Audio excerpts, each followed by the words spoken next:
एक हरा भरा खूबसूरत जंगल था जहां हर दिन खुशियों से भरा होता था।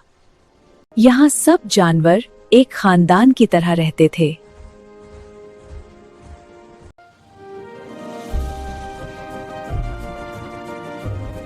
लेकिन एक दिन जंगल में एक अनजान सी आहट सुनाई दी। ये एक चालाक भेड़िया था जो खामोशी से जंगल में आ गया। दोस्तों, मुझे कुछ ठीक नहीं लग रहा। डरने की जरूरत नहीं, मैं तो दोस्त हूं। दोस्ती कामों से पहचानी जाती है। हमें तुम्हारी दोस्ती की जरूरत नहीं, तुम यहां से चले जाओ। हाँ, चले जाओ। रात हो गई और जंगल सो गया। लेकिन अंधेरे में भेड़िया दोबारा लौट आया था।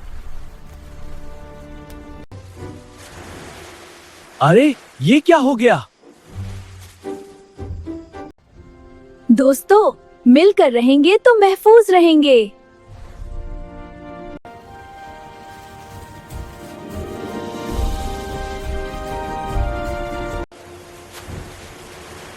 ये जंगल मेरे बस का नहीं।